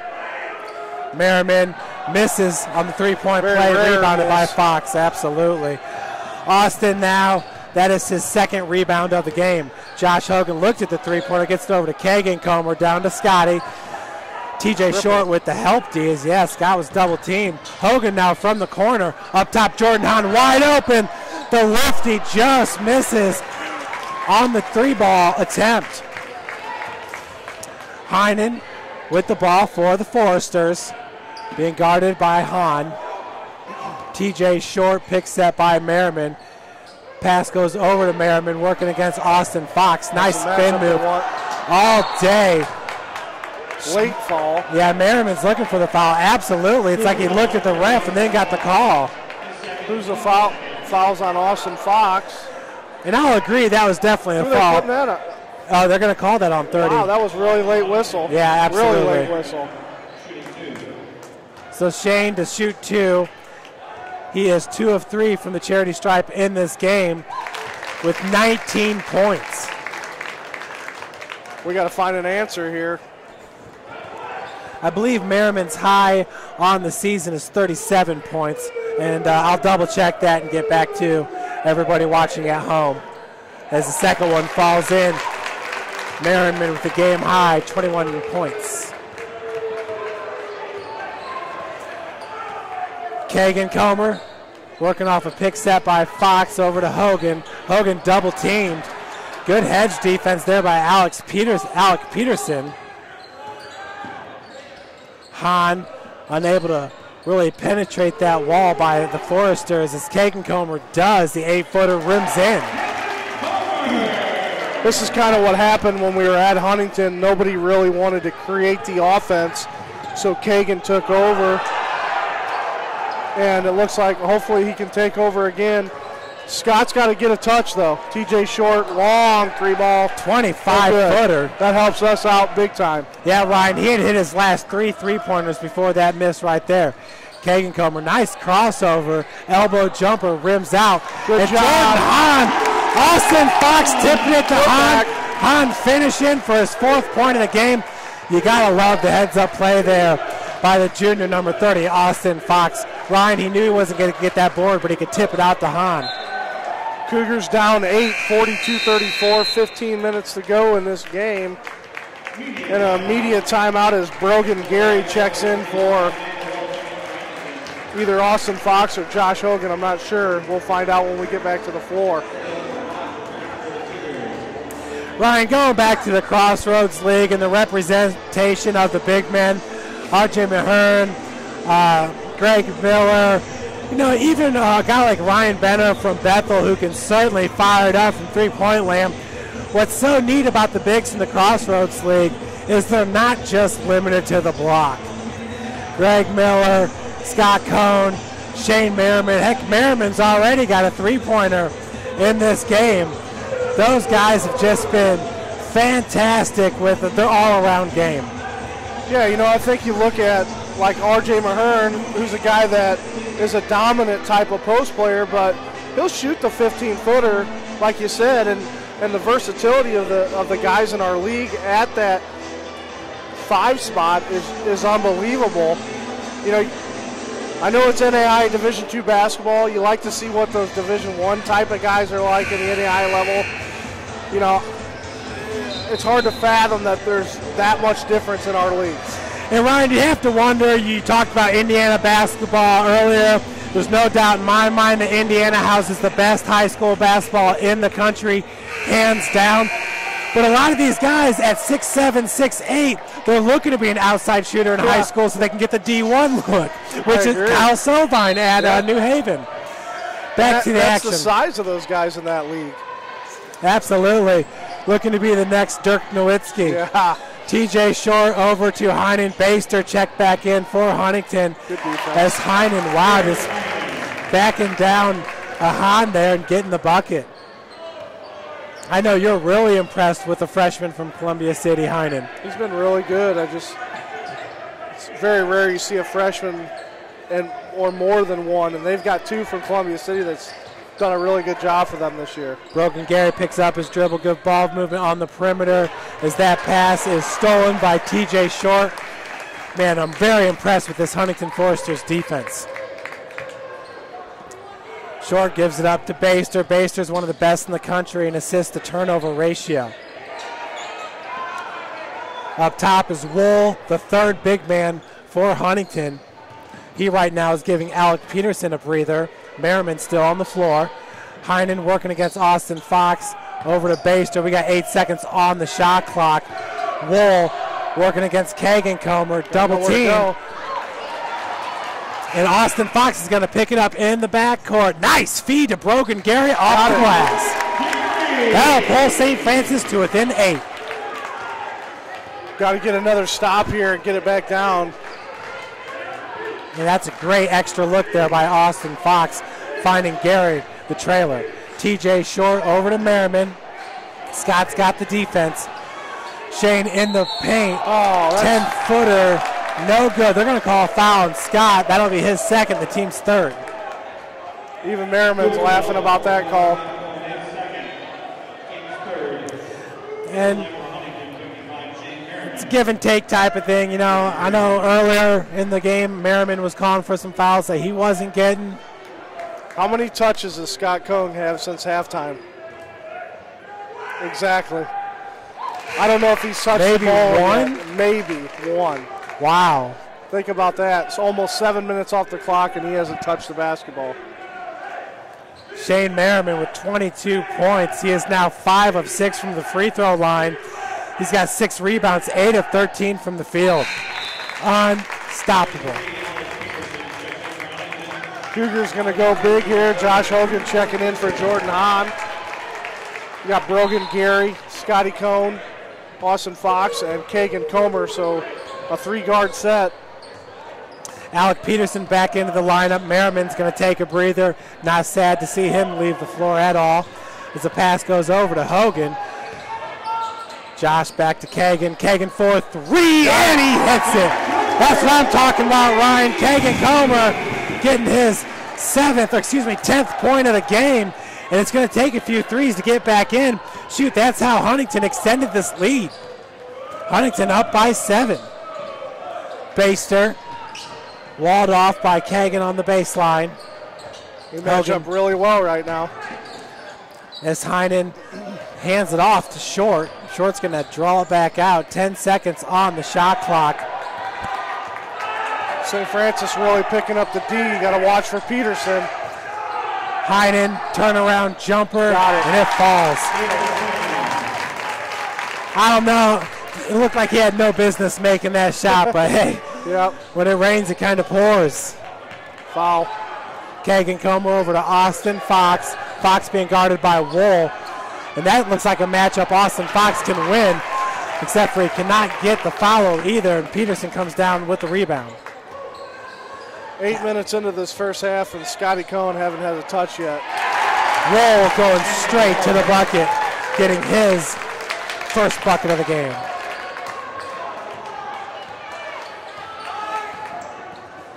Kagan between the legs. He was walled off by Wool over to Hogan. Heinen's got the D on Hogan for 3. In and out. That one rims out. Josh now is 0 for 2 from beyond the arc. And like you said, he's somebody that needs to get hot. Cougars down 11.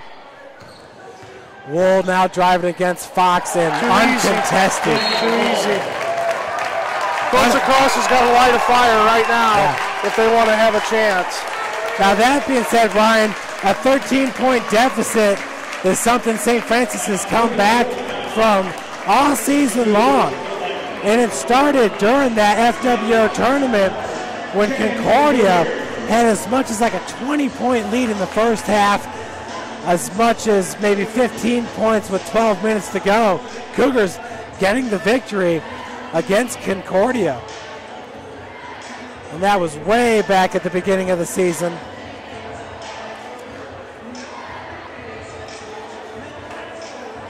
You know, Jeff, we picked it up defensively, but it's hard to fathom that Scott Cohn, if he has a touch, it's 1. And we've 8.5 minutes into the second half, and we're not getting the ball inside to our All-American. Scott's got 2 rebounds and 6 points. He's 3 of 6 from the field, so he's hitting his shots. But absolutely, you know, I got to give it up to Alec Peterson. I don't remember him being this much of a factor last year when Huntington came to the hut. You know, we talk about the improvement, the physicality improvement that Sovine made from last year to this year. I think the same can be said for Alec Peterson. You know, I think when you create a good environment, which Huntington's done, they've added 2 really strong freshmen, which almost take the presence off your 7-footer, because you know if you don't guard them, they're going to shoot it. And it frees them up to be a little bit more productive, and he's really done a great job at that. I know some had questioned getting 3 players from Columbia City. It looks like it's working out pretty good. Yeah. So Kagan takes the handoff from Hahn, driving hard in the lane, gets it off the glass. What great body control by number 4 from Jay County, Kagan Comer, now with 12 points. Kagan matches Josh Hogan for a team high with 12. Wool down to Alex Peterson, being guarded by Sovine. Heinen working against Hahn. It's a good matchup here. Peterson's hook shot no good, rebounded by Kagan Comer. And Peterson was hitting every single one of those shots in the first half. Kagan once again driving hard. Wool doing a good job of just getting his hands up and getting one on it, but the foul is going to be called on number 45, his second, team's third. Excuse me, team's second. Have an opportunity here to get it to 9 with a couple free throws. Kagan Comer, an 85% shooter.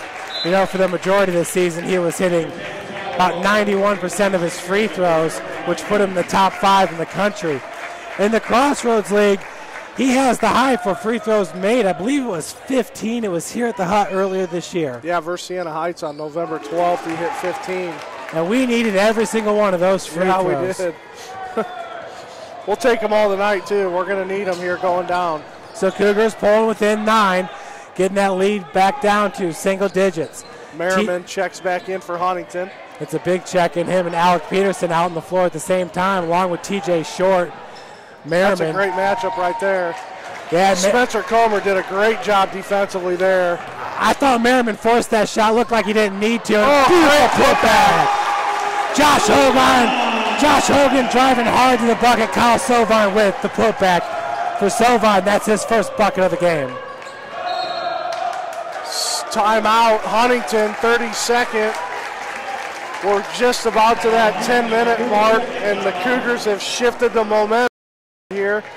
I think we've got 3 straight stops and a big stop on that last one with Spencer Comer on Shane Merriman. That's huge. Well, in under a minute and a half, we've whittled that lead down to 7. It was once at 12. And I'm telling you, Ryan, one thing I've seen from Coach Lacrosse this year is his coaching in the final, 5 minutes of the game has been fantastic. Take the Indiana Wesleyan game or the Bethel game where we lost in overtime. We were down big in the second half in those games, and Coach doing whatever he can to make sure his team gets back into it. Shoot, we were down by 12 at Grace with like 2 minutes to go, and whether it's just fouling and forcing the other team to hit the free throws, just fantastic coaching by Coach Lacrosse this year in the waning minutes. Oh, great. Heinen cannot get that one to go off the glass, rebounded by Sovine. Josh Hogan pushing it. Shane Merriman wanted nothing to do with Hogan on the drive. Josh, that's his 14th point. Cougars within 5. Cougars looking to trap there. Is all from downtown. No good, and that's another long rebound by Kagan quick possession by Huntington, and we got the ball back with, man, there was 2 ticks off the shot clock. This is working out in our favor right now. Exactly how Coach Lacrosse drawed it up, I'm sure. Hahn back out to Josh. It's been nice to see Josh attacking the bucket here in the second half. We didn't see that at the beginning of the second half. And Scott Cohn currently on the bench taking a breather. Kagan working against Heinen. 7 seconds on the shot clock. Kagan for 3. Awesome job by Spencer Comer getting that 1 second on the shot clock. So it's a grab and go right now. Scott Cohn checking back in for It'd be a great time to get him a touch right now. A little tip in. Absolutely. Spencer Comer, just a heady basketball player, Ryan. Something's got to go. Lob pass goes to Scotty. Big play. To number 21, and the Cougars pull within 3. 8:45 left to play. Timeout, Huntington. The Hooligans are getting into the ballgame, guys. Don't go away. Boy, Ryan, you called that one right there, the lob pass. Scott catches it in the air, falling backwards, and gets it to go. That's all you got. Realistically, that's all you got. And we did a great job. Ryan, his touch from the field has just been fantastic this year. Very, very good. Which makes you wonder, is Scott Cohn going to be playing overseas next year? I mean, is that something that these guys are going to want to try to do? Certainly, I got to believe if they want to, a guy like him and Merriman, Greg Miller, they can get that look. Heck, Q Owens, the fabulous guard, is still playing in Germany. And I got a chance to talk to him at homecoming, and he loves it. I mean, you hope to see that. Coach Lacrosse played overseas. He's still got those connections, and he's going to push guys that really want an interest in that to go check it out. I mean, there's always life after basketball, whether it's coaching, whether it's just going to work and keeping that on the back burner, but you never know. And Ryan, one of the neat things about that is, are you making big time money like LeBron James? No. But let's take Austin Coleman, for example. Austin Coleman just finished up his second game playing for the Arena League's Saginaw Sting. He's now got 3 touchdowns under his belt. He makes $450 a game, but during the season he's not spending any money. Yeah, they pay for his food, they pay for his housing. That's almost $450 a week in the bank, in your pocket. That's a pretty decent paycheck when everything else is paid for. I think a lot of us would love to be able to pocket $450. Heinen loses control, just getting over half court, and his floater in the lane rims in. That was a hard-looking floater. I didn't think he was going to get the bucket, but the basketball gods are with him. 14-footer by Comer is good. Ryan Kagan, Comer is feeling it here in the second half. He's got a team-high 16. Cougars starting to man up and put the pressure right on it. Whoa! Possible back corner. Wow. Hooligans calling off the 10 seconds for the refs. Spring Arbor, or excuse me, Merriman over to Alec. Open. Oh, with the reverse lay-in. That's Tyler Alt's first bucket of the game. HU up by 5. Beautiful looking crowd here at the Hut. Ryan, this is the best crowd I've seen all year since number 1 versus number 2, Indiana Wesleyan and St. Francis. Jordan Hahn over to Scott. Scott has a shot blocked by Peterson. Timeout. There we go. Good job. Great awareness by Jordan Hahn on the floor to call timeout. And Coach Lacrosse to bring it to the ref's attention.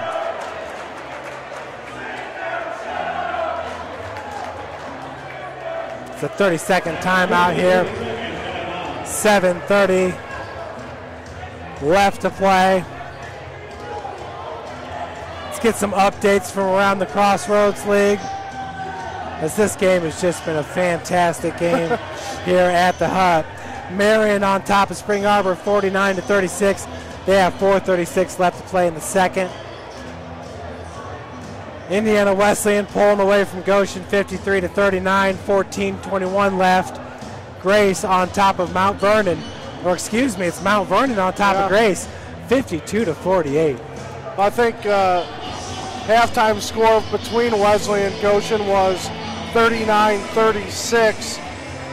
So about 5.5 minutes went by, and Goshen's only put 3 points on the board. I think That surprised me.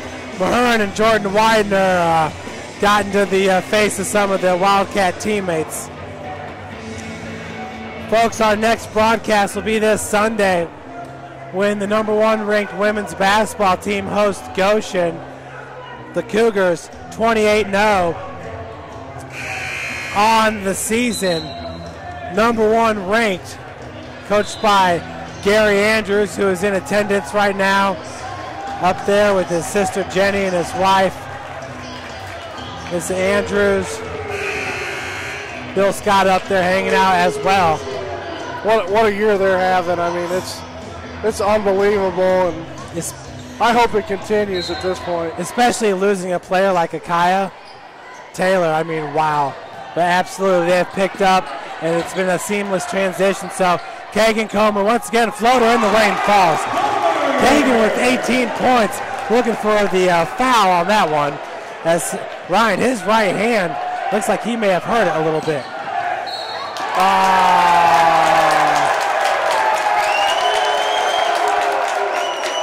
So Jordan Hahn. That's a good call. Yeah. And, hey, if you're Coach Lacrosse, you'll take that all day, because Jordan Hahn is playing some tight defense. He's making it hard for Heinen just to get the ball over half court. I like it. Absolutely. TJ Short now driving away. Yeah, Hogan got a hand on it. Merriman picking up the loose ball out to Alt. Alt behind the back over to Short for 3. No good. Over the back by Alec Peterson. We got that call that time. That helped out. So that's his second foul. Team's third. Now a one-possession game. 3-pointer ties it. 2, we're down by 1. No rush here, but a good look will be really good right now. Ryan, momentum is just a crazy thing, because TJ Short and those guys, they were hitting all those shots just moments ago.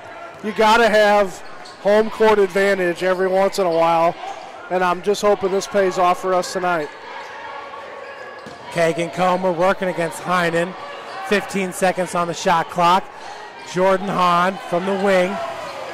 Pulls back out over to Hogan. Pick set by Scott Cohn. Josh driving high off the glass. No good. Rebounded by Scotty. Scotty was that not a body on that? By Alec Peterson. He's got to be the best shot blocker in the country right now. Alec Peterson, I believe that's his 5th block shot of this game, unofficially. Shane Merriman working against Spencer Comer. Turnover. Good help there by Kagan Comer as he comes up with the steal. Job. Beautiful feed to Josh. Wait a minute. Oh, okay, they're going to say Huntington touched it out of bounds. It's going to stay Cougar ball. Shot clock resets 35. That's good. We'll take it. Ryan, Josh, sometimes he's so fast going to the bucket. At that time, it was just a little bit too hard. What a feed by Kagan Comer to find him, though. This is one of those games, even Mrs. Lacrosse is standing up in this type of game. It's good to see. As Josh Hogan gets his 16th point of the game, the Cougars pull to within 1. 5:40 left here in regulation. Big matchup right now, Merriman and Spencer Comer. He got the block, great job. Spencer getting the block on Shane. He's trying to get that foul, it's just not there right now. Jordan Hahn, Alex Peterson coming out to defend Hahn. There's the touch we're looking for. Oh, my goodness. Charge on Scott Cohn. I know he lowered the shoulder, but Shane Merriman was retreating backwards on that one. That's Scotty's 3rd.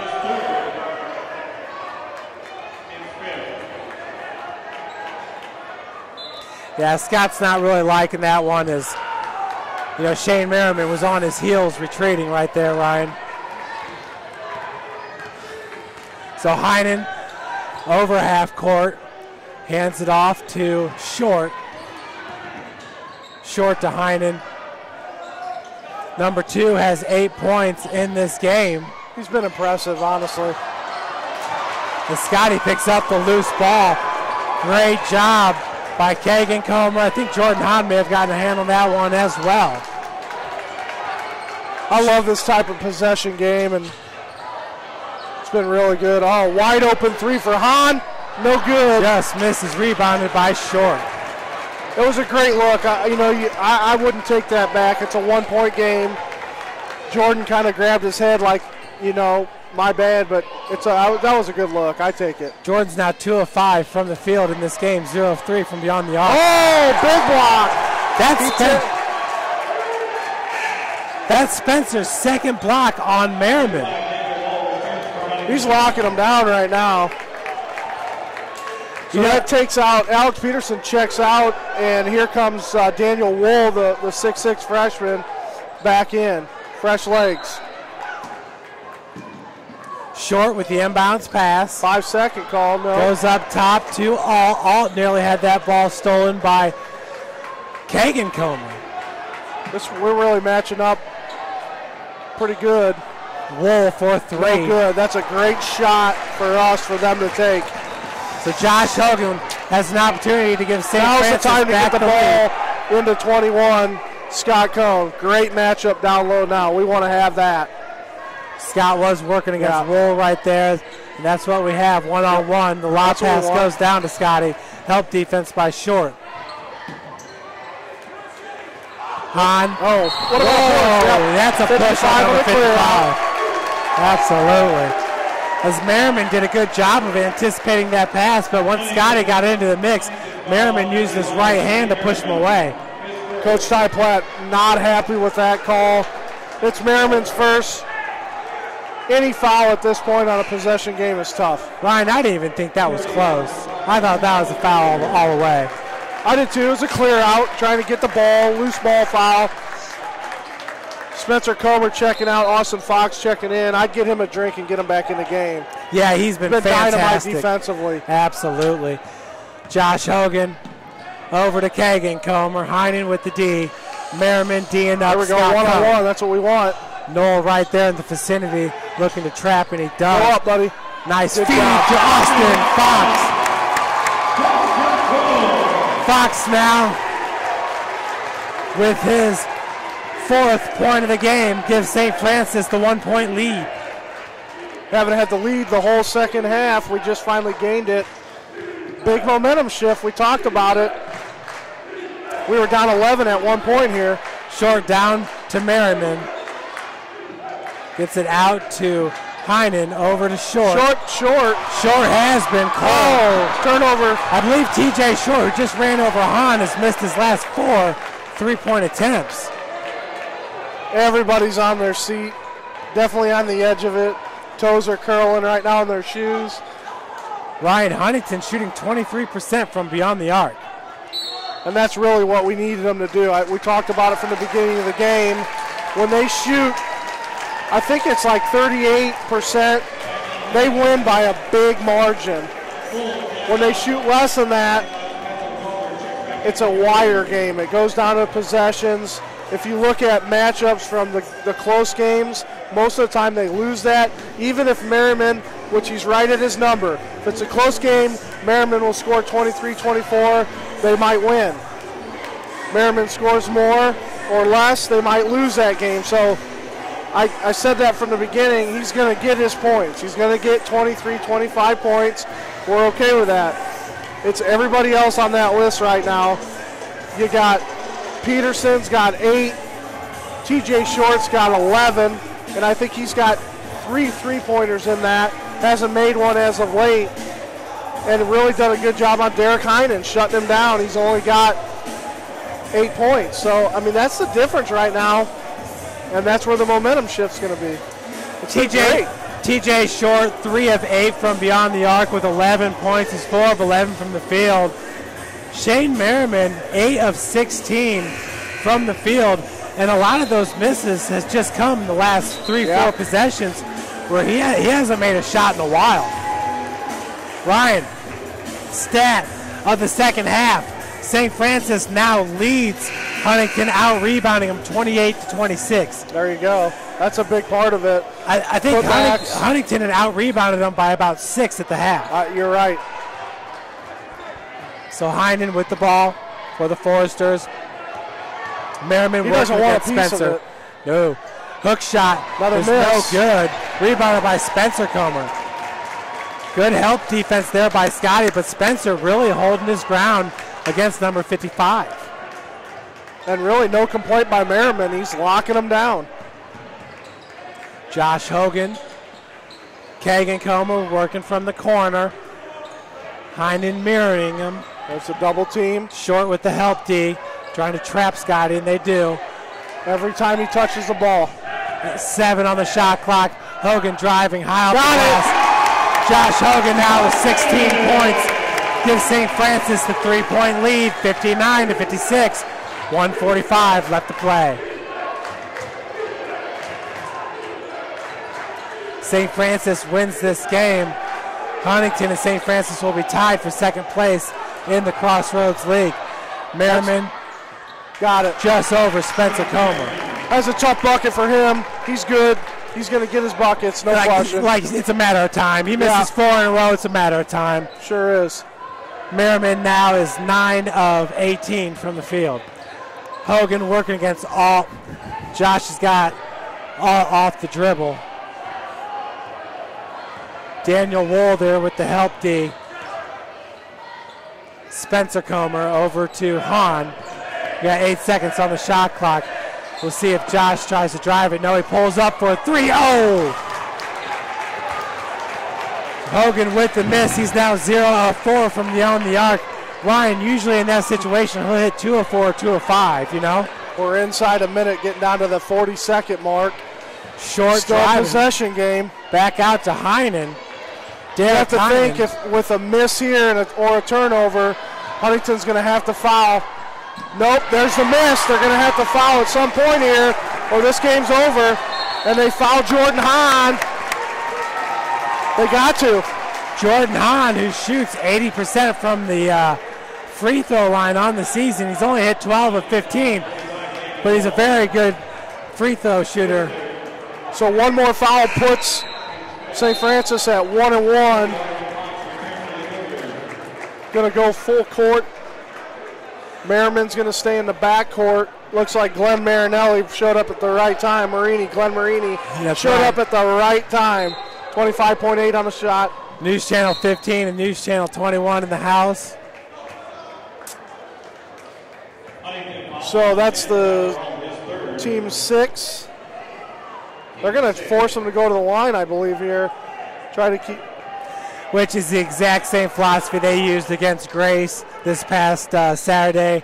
Ryan, with a 1-point lead, they would rather foul Grace and get them to the free throw line. Get the ball in. And in this situation, you want to get it to Hahn or to Kagan Comer. But to be honest with you, Ryan, all of our guys shoot well from the free throw line. Yeah, I think that was a great timeout, to be honest. They didn't know. Coach Cummings was screaming onto the court. He saw something, obviously. Austin Fox was confused. He calls a timeout. I think that was a great spot for that. Don't get the 5-second call. Don't turn it over. Run what you want to run. They know what they want to do. They've watched the film. They're prepared. Get the ball and get fouled, go to the line.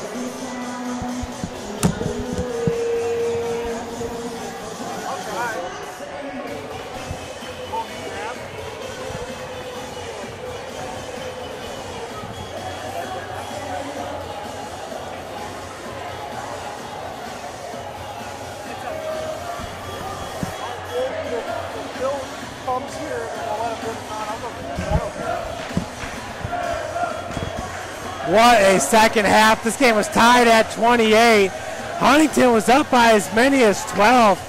Hot shooting from beyond the arc by TJ Short and Shane Merriman just dominating in the block. But wow, what a difference. Well, I guess the final 12 minutes makes, Ryan. You remember that timeout, we're down by 12. Next thing you know, that 12-point lead was down to 7 in a matter of a minute and a half. Yeah.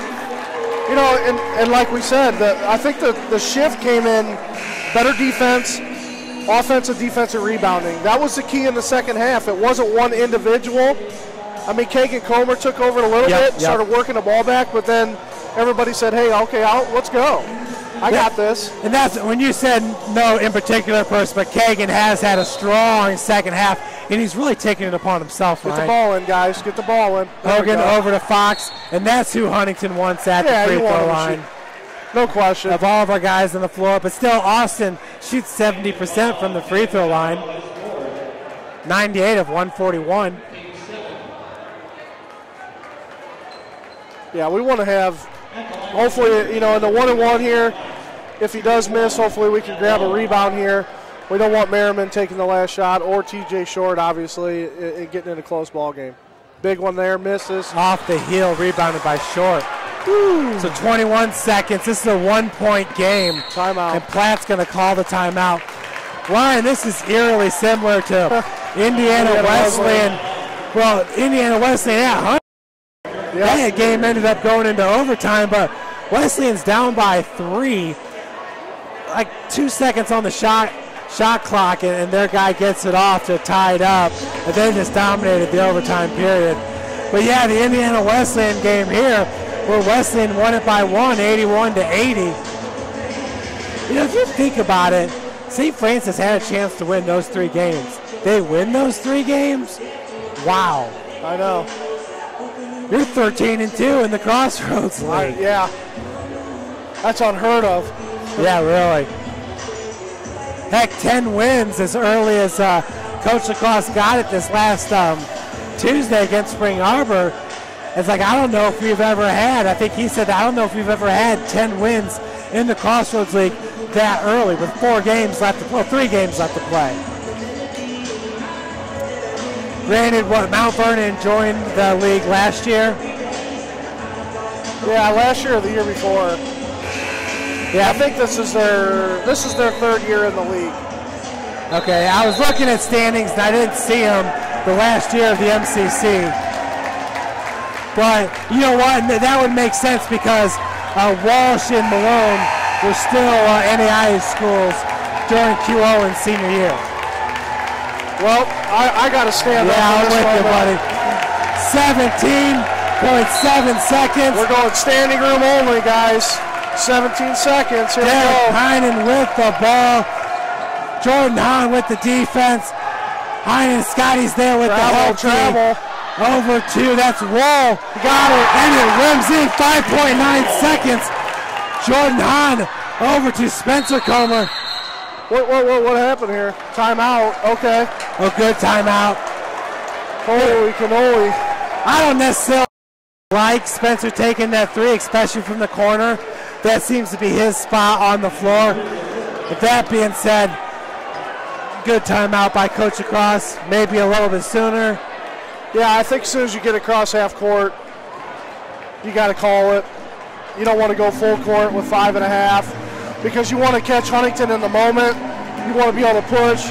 And if you get that full court layup like we did against, was that Spring Arbor? At Spring Arbor, we were down to the wire. We got that full court layup. Mount Vernon Naz. Mount Vernon Naz, yeah. ESPN top 10, brother. Yeah, I mean, this is a good spot. 1.7. It's enough time. Really, you got to look back at the tip that we went in with Scott Cohn with just 1 second on the shot clock. I think we're in the same boat. We got a timeout left. Have Huntington come out, show them the defense, possibly burn another timeout, and then go for the win. Yeah, you know, Ryan, I feel like I see what Coach Lacrosse was doing, because if that were Jordan Hahn running up to half court and he could have found a darting Josh Hogan, obviously you don't want to mess with that. Let him go and get his two. I think as soon as he saw Comer in a corner, you got to go right now. Interesting here, 1.7. 1.7 seconds on the clock. Huntington up 60-59. They've held the lead almost the whole second half. Austin Fox with the inbound pass. Oh boy, fade away. Scott.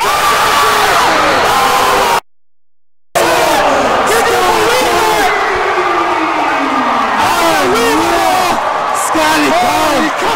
Scott Cone. Senior night. Entering this game, Scott was 2 of 7 from beyond the arc. And he hits it fall away on senior night. Wow, just wow.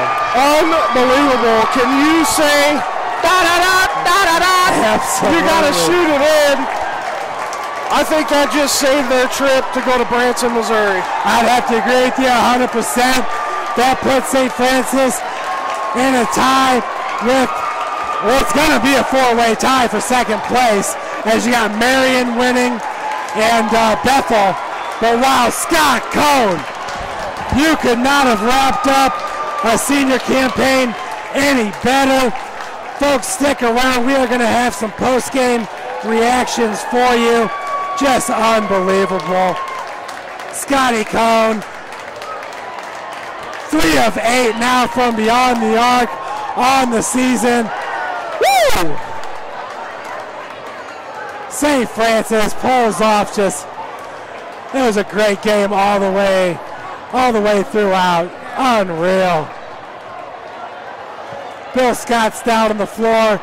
He's going to have some post-game reactions for you. St. Francis shooting 49% from the field. Huntington at 48%. Cougars with 30 rebounds. Huntington with 28.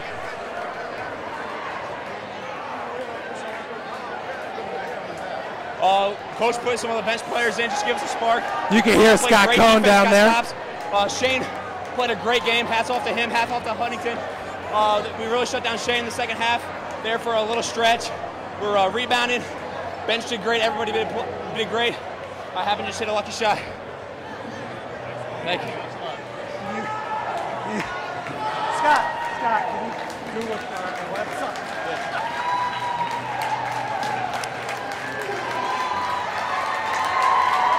All right, Jeff, we're right here. We got Scott Cohn down here. Hit the three-pointer to win the game. Tell our audience on the website what that felt like. Oh, I have so much emotion right now. I can't even describe it. This was the biggest game of the year. We had to win it if there was any shot of us going to Branson. Coach drove a play. It didn't exactly work the way we wanted to. Austin just found me. Turn around, throw up a shot. Luckily, it went in. Season's still alive. Now, you make that shot all the time in practice, right? I've been working on that one especially. Talk about the defensive effort, Scott, that it took to come back in this game. We were getting killed there in the second half. They came out on fire. Coach took some of the starters out, put some of the bench guys in. They did a great job on defense, shut down Shane there for a while. Everybody was rebounding.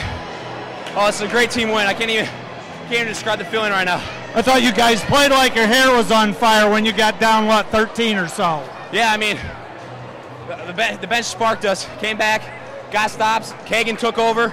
Josh took over. Our guards played great. It was just a great team win. Tell me about senior night. What a way to celebrate and end it, huh? I mean, this is something you dream about. Senior night, last game of the Hutzel. To hit a shot like that, to cap off your career, I mean, there's not really much you can say. I mean, it's just unreal. You saw the atmosphere in here. This is awesome. Now, were you a little concerned down there in that dog pile of students and teammates? I just laid on my stomach, covered my face, just hopefully not get stepped on. What an atmosphere this was. It was fantastic. That was definitely a Sports Center moment, Scott. Yeah. Congratulations, way to go. All right, back up to you guys. Yeah, and you heard Scott talking about it. Kagan Comer taking over in the second half. He really did a good job taking it upon himself to get to the bucket, Ryan, and really just ignite that Cougar offense that found itself down by 13 points.